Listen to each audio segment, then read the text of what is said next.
As we continue to look at some of the highlights of Jesus' ministry, this week we're moving into the second year, or better known as the year of popularity. And there's so much that happened during the year of popularity that it's hard to select even a few highlights of that year. When you think about it, the Gospels are actually highlights of Jesus' ministry from the Gospel writers' perspectives. John tells us that it would be impossible to write down everything that took place, everything that Jesus did.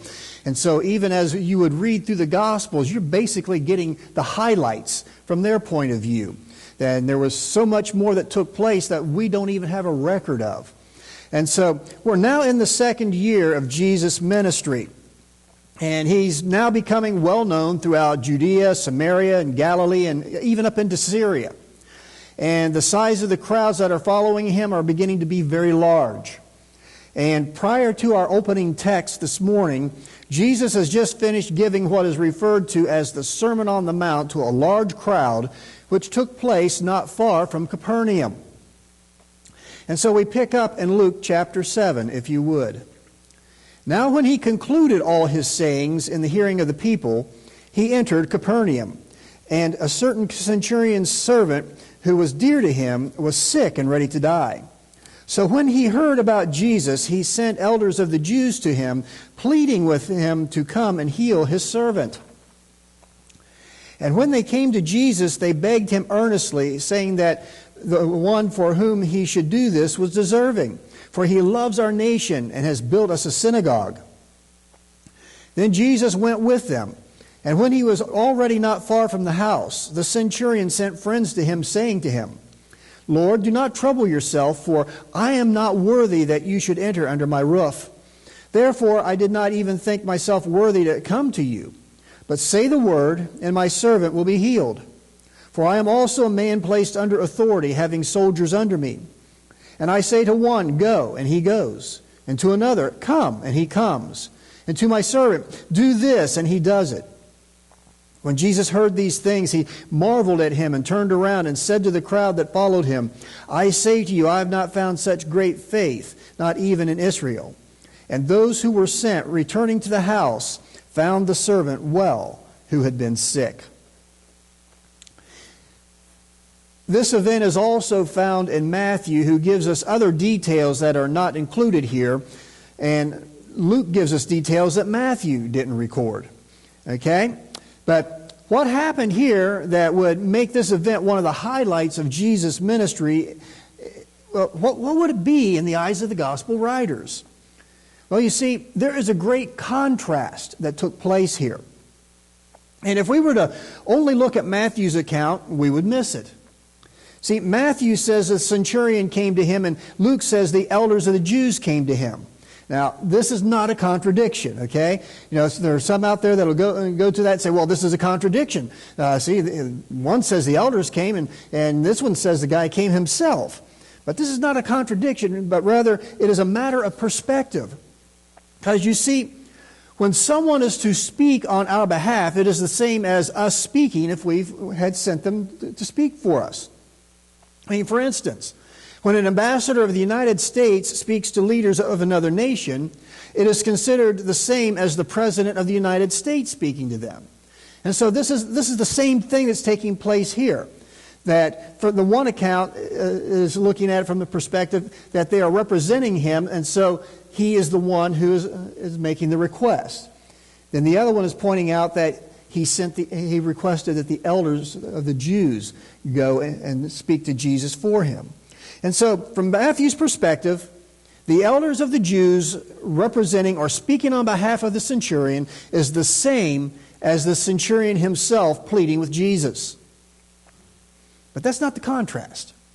That is simply a different perspective from which the writers are giving the account. The contrast is seen in Luke's account. So, let's begin by going back to verses 2 through 5, if you would. And a certain centurion's servant who was dear to him was sick and ready to die. So when he heard about Jesus, he sent elders of the Jews to him, pleading with him to come and heal his servant. And when they came to Jesus, they begged him earnestly, saying that the one for whom he should do this was deserving, for he loves our nation and has built us a synagogue. See, there is a major difference between how the Jews view the situation and how the centurion views it.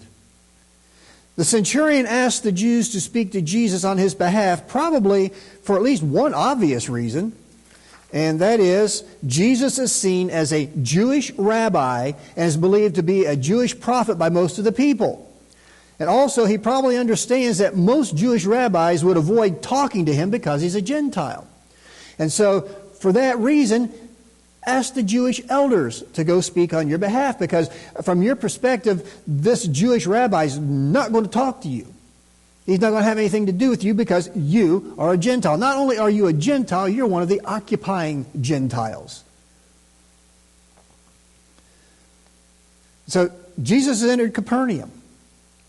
And so the centurion asked the Jewish elders to speak to Jesus for him, and they agree. Notice what happens. They begged Jesus to help the centurion because he was deserving.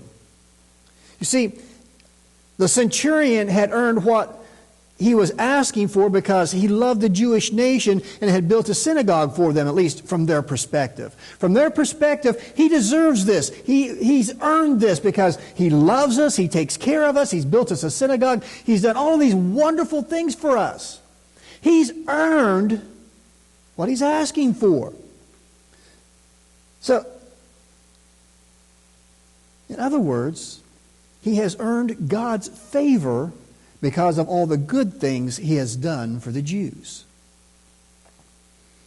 Remember what we've talked about many times? To the Jews, God's favor was based on their works. We saw that with Nicodemus a few weeks ago.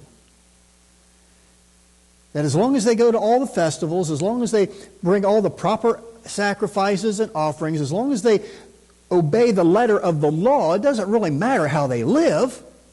They've still earned God's favor as far as they're concerned because they followed the letter of the law. And so to them, a good person who does good works for the Jews is especially deserving or worthy of God's favor and blessings, even though he's a Gentile. And so they come to Jesus pleading on his behalf. I mean, you can almost picture it in your mind as they would gather around Jesus and say, please help him because he's earned it. I mean, he's done so many good things for us and he deserves a reward. So please, would you help him? They're probably even looking at it from the perspective, help him so he will keep doing more good things for us. You see, for the Jews, it wasn't so much about faith and trying to draw close to God. It was about good works. And for the most part, they didn't believe a person could even draw close to God.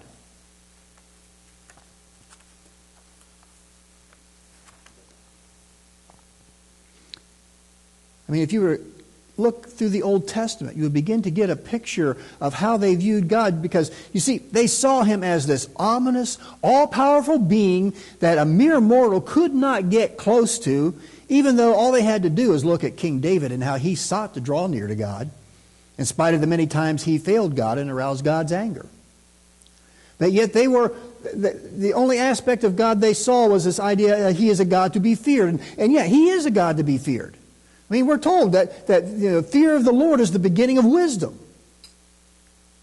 But yet the Scriptures also tell us that we're to love the Lord with all of our being. So even though they knew they were to love God with all their being, their fear of God overshadowed any desire to draw near to him for fear they might die.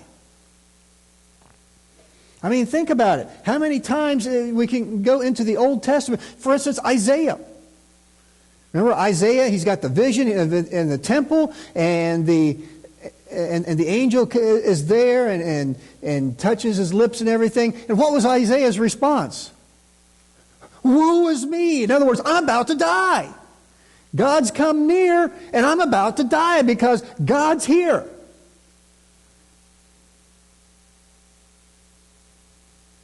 And the Israelites, When they came to Mount Sinai and God began to speak to them, they said, no. Moses, you go talk to God. Let us stay here because we don't want to die. And so that was their perspective of a relationship with God, of drawing near to God. That's something you didn't do. You feared God, but you couldn't draw near to God because anybody that got close enough to God, well, they're going to die. And so for them, we just need to make sure we do everything the law says, and we'll be okay. Perhaps that is one reason why they struggled so much with idolatry. I mean, whichever God appeared to be the most powerful at the time is the one they bowed down to. And so they had begged Jesus to grant the centurion's request that Jesus heal his servant, and Jesus agrees to go with them to the centurion's house. Then we see the contrast as we pick up in verse 6. Then Jesus went with them. And when he was already not far from the house, the centurion sent friends to him, saying to him, Lord, do not trouble yourself, for I am not worthy that you should enter under my roof. Therefore I didn't even think myself worthy to come to you. But say the word, and my servant will be healed. For I also am a man placed under authority, having soldiers under me. I say to one, go, and he goes, and to another, come, and he comes, and to my servant, do this. And he does it. You see, the Jews have just been to Jesus telling him how worthy this centurion is, how much he has earned and deserves having his request granted. And when they get close to the house, the centurion sends out his friends to tell Jesus, no, I'm not worthy of anything. I'm not even worthy of you to even show up here. So you just say the word. And that's all that's needed. You see, this centurion has a better understanding of things than the Jewish elders, and even Nicodemus did. You see, to the Jews, the centurion was worthy because of his good works. But the centurion understood that all of the good works in the world wouldn't make him worthy of even speaking to Jesus in person, much less granting his request. This centurion understands what it means to worship God. Wow. A Gentile who understands what the Jews should have understood but didn't.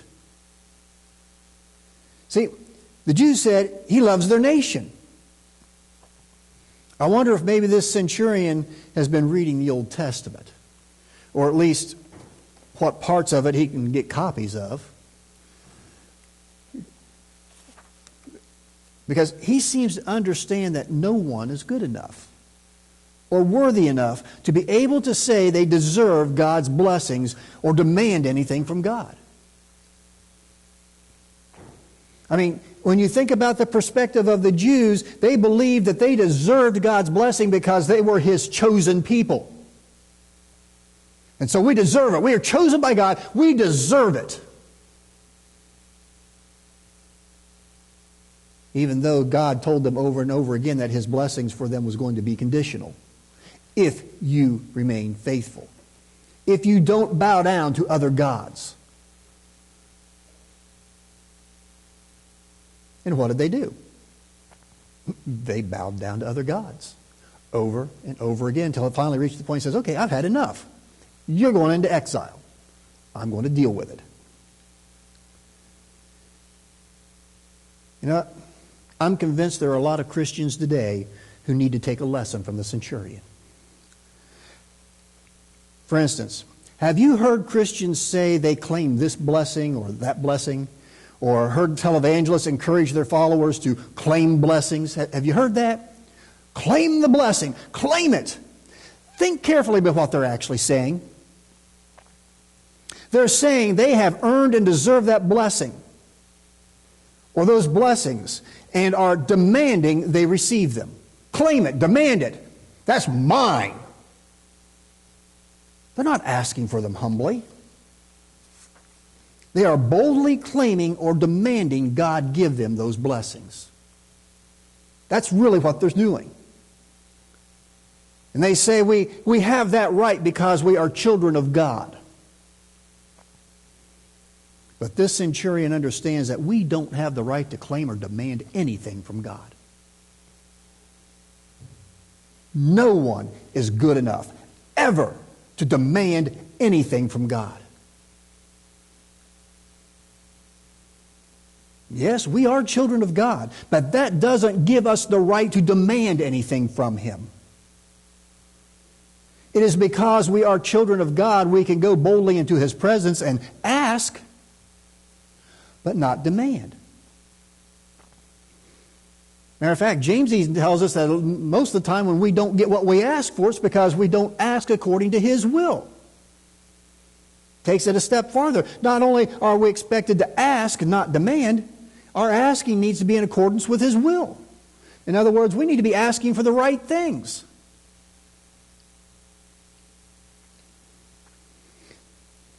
And one of the things Jesus dealt with many times was the Jews' arrogant attitude because they looked at themselves as, well, we're the chosen people and so we deserve it. We're the chosen people and that makes us better than everybody else. We're the chosen people and so God's going to bless us and not bless you. And so we've got that contrast in this account. The Jews who believe they deserve certain things from God because they are Jews and that anyone who does good things for them deserves His favor. And then the centurion who recognizes that no one deserves anything from God and is humbled by the fact that Jesus would even consider coming to his house.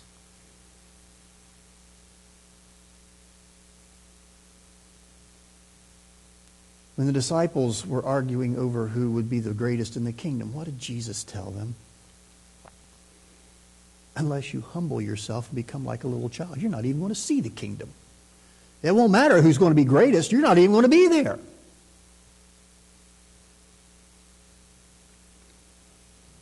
You see, the blessings we receive are not because we have earned them or deserved them. It is because of God's mercy and grace that we are blessed. But how often do we thank God for those blessings? I mean, how often do we take those blessings for granted?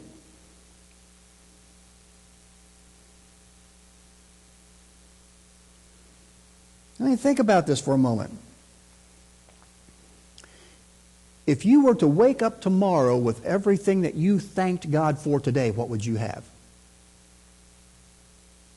If that's all you woke up with tomorrow was just the things that you had thanked God for today, what would you have? Have you thanked Him for the roof over your head? Nice warm bed to sleep in? Food on your table, clothes? What have you thanked Him for today? And what if you woke up tomorrow and only the things that you thanked Him for today are the things that you would have? What would you have left? See, the reality is we tend to be like the Jews and take for granted the blessings as if it's something God owes us. God owes us nothing. We owe Him everything. And we need to learn a lesson from this centurion, and that is that when we come into the presence of God, we come humbly. Asking, not demanding. Understanding that when He chooses to bless us, it's because of His grace and mercy that He grants those blessings.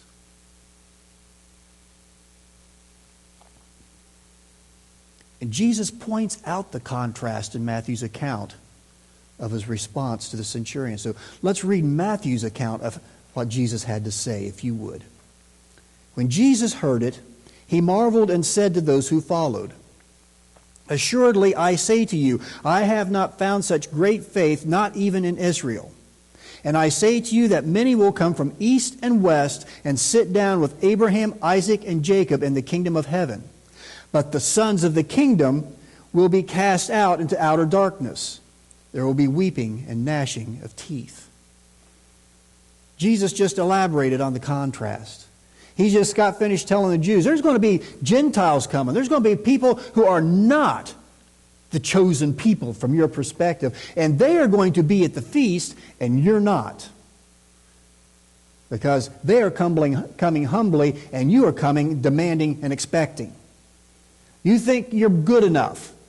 You've convinced yourself you're good enough, but you're not. This centurion gets it. He understands. And so Jesus has elaborated on the difference in the approach. That even while the Jewish elders were pleading with him to help this centurion's servant, it wasn't because they had a close relationship with God. It wasn't because they were trying to draw near to God. They thought because they were Jews, they had the right to demand of God that Jesus help this servant because this centurion deserved it. And Jesus is telling them, it doesn't work that way. The centurion understood. And so Jesus is prophesying the Gentiles being brought into the true Israel of God, those who are faithful servants who walk by faith.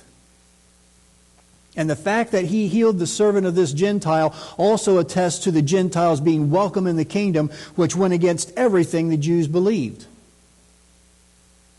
Even though they were begging him, they were looking at it from the standpoint of, they're doing this centurion a favor. We'll get him to do it because of us. And as you look at Jesus' response, you begin to realize Jesus healed the servant not because of the Jews, but because of the humility of the Gentile, whose faith far exceeded that of the Jews. I have not found such faith anywhere, not even in Israel. In other words, Jesus is in fact, I can almost picture him looking at these Jewish elders when he says, not even in Israel. In other words, he's bluntly telling these Jewish elders, this centurion's got a greater faith than you do. And it should be the other way around. You think you've got entrance into the kingdom locked up. You don't. It's people like this centurion who are going to be entering the kingdom. And you're going to be left outside.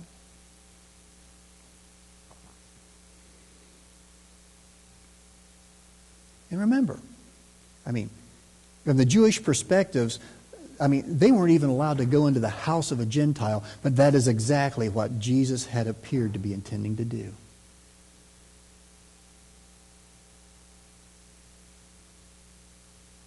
There's a lot going on in this account. It's not just a centurion's servant being healed.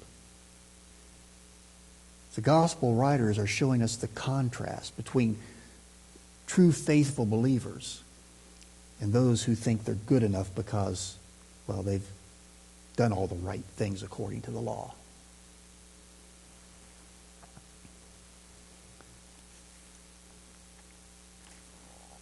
And then Luke records another great event. We'll look out quickly, if you would. Now it happened the day after that he went into a city called Nain, and many of his disciples went with him, and a large crowd. And when he came near the gate of the city, behold, a dead man was being carried out, the only son of his mother, and she was a widow, and a large crowd from the city was with her. When the Lord saw her, he had compassion on her and said to her, "Do not weep." Then he came and touched the open coffin, and those who carried him stood still. And he said, "Young man, I say to you, arise." So he who was dead sat up and began to speak, and he presented him to his mother. Then fear came upon all, and they glorified God, saying, "A great prophet has risen up among us, and God has visited his people." And this report about him went throughout all Judea and all the surrounding region. It's interesting that Luke records what happened the next day. Remember, Jesus has just healed the centurion because of his humility and his faith. And now Jesus has come to the city of Nain. There is a funeral procession going on. The young man that has died, he was the woman's only son, and she was a widow, which basically means she's now put between a rock and a hard place. That's the reason Luke pointed out that she's a widow. The indication is she's an older widow who cannot take care of herself. If she'd been a younger widow who could, it wouldn't have made a difference. But she's an older widow who cannot take care of herself, and the only person she had of her family who could take care of her is their dead, being carried out to be buried. And so not only has she lost her only son, everything about her life is now crashing down. She doesn't know how she's going to survive. She doesn't know how she's going to get through each and every day. She no longer has a means by which to adequately provide. And Jesus looks at the situation and he has compassion on her.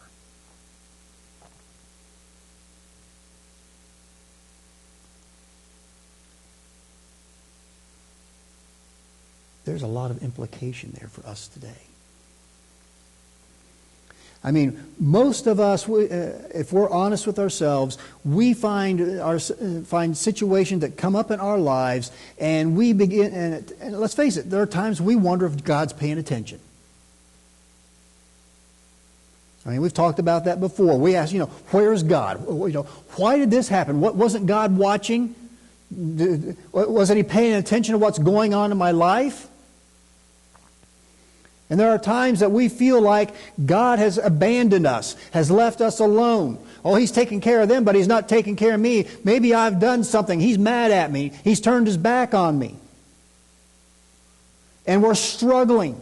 Things happen in our life. It feels like our life is coming apart. And we're wondering, why? Why? Is it God watching? He said He would watch over me.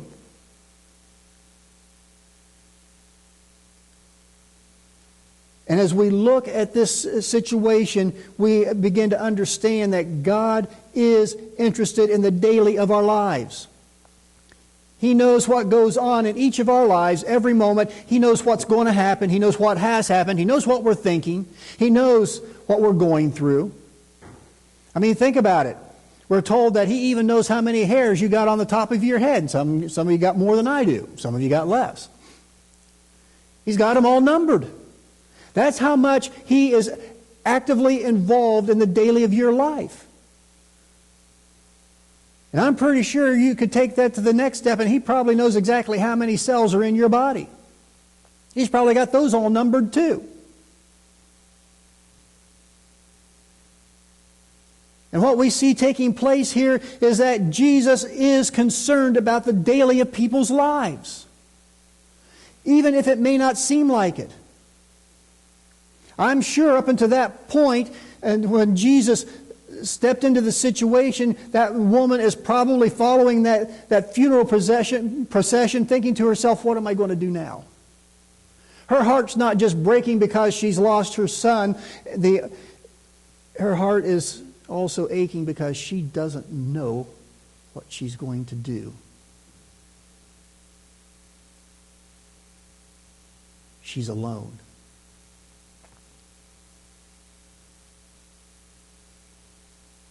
And it's a loneliness that is deep and dark. It is a loneliness that feeds depression. It is a loneliness that fosters fear. Fear of facing each day.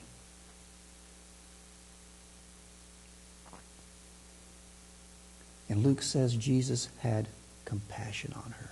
In other words, He cared about what she was going through. And one of the things to understand is that in order to have compassion, you've got to understand somewhat what a person's going through. And so by saying Jesus had compassion on her, Luke is saying he understood what she was feeling.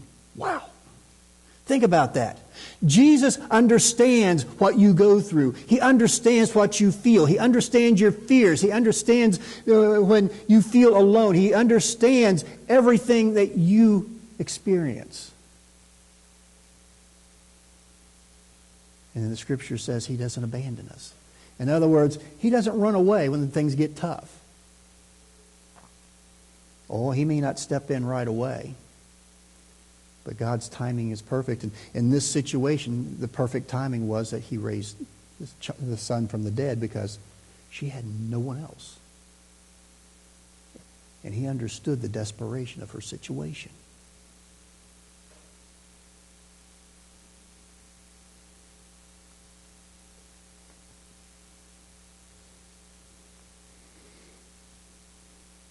I like the old hymn. It goes like this. Does Jesus care when my heart is pained too deeply for mirth or song? As the burdens press and the cares distress, and the way grows weary and long? Does Jesus care when my way is dark with nameless dread and fear? As the daylight fades into deep night shades, does He care enough to be near? Does Jesus care when I've tried and failed to resist some temptation strong? When for my deep grief I find no relief, though my tears flow all the night long? Does Jesus care when I've said goodbye to the dearest on earth to me, and my sad heart aches till it nearly breaks? Is it aught to Him? Does He care? Oh, yes, He cares.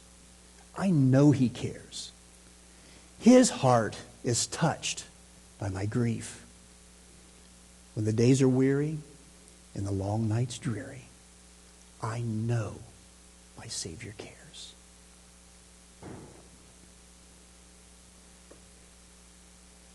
And we see in the city of Nain, Jesus reaching out because He cares. He cares about what you are going through. He cares about what you face each and every day. He cares about your concerns.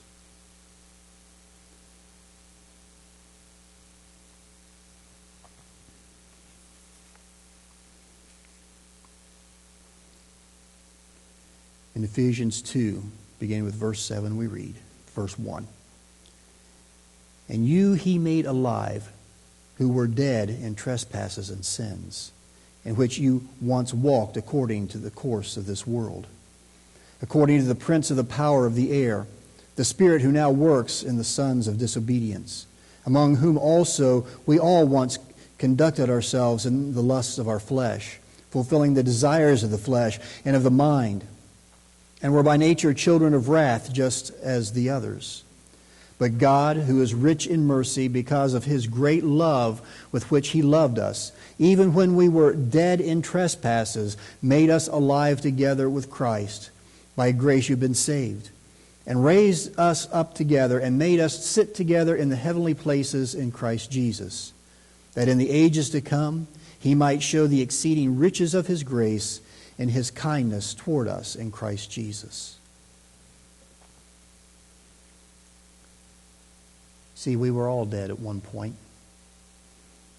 No, we weren't lying in a coffin being carried out to be buried, but we were all dead. We were dead spiritually. And Christ has raised us up.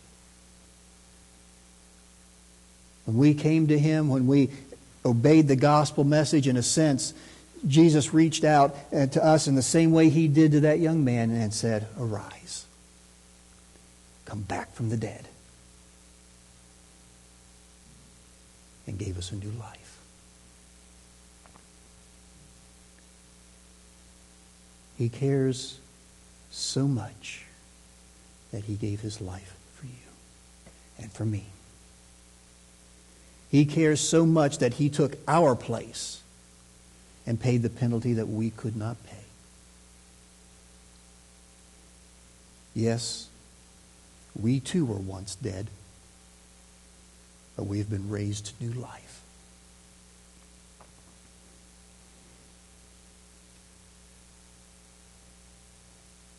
John put it this way in verse 4 of the first chapter. In him was life, and the life was the light of men. And as we look at these different events that are taking place, what we see is this one who is the waterer of life, as we talked about last week. The one who is the giver of life is constantly bringing light into the darkness of those around him. As he's healing the sick, raising the dead, and the many other things that he is going to be doing it as we look through his ministry over the next few weeks. Popular? Oh yes, he's becoming very popular. The crowds are huge. They're going with him everywhere as they watch this one who is life bringing light to the world. As he goes from town to town, and as they realize that he cares about them.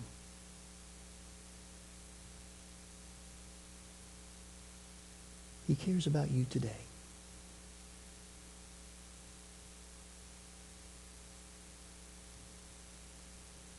And the wonderful thing is, our anxieties, our burdens, we can take them to him at any time, and he willingly says, yes, give them to me.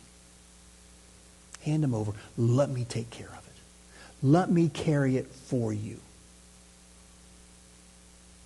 And then the load that I give you to carry is going to be much lighter. Just simply ask us to trust him. Now that was part of what was at the heart of centurion. He trusted Jesus. He trusted that Jesus did not even have to come into his house. All he had to do was say the word. He trusted that Jesus cared and understood what was going on. And his servant was healed. And the widow at Nain, she found out that Jesus cares also. As he stepped up to the coffin and says to the young man, get up.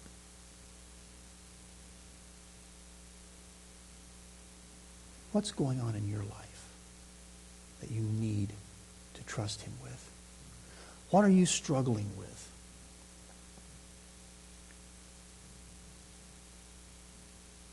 Jesus would say to you, let me take care of it. Bring it to me.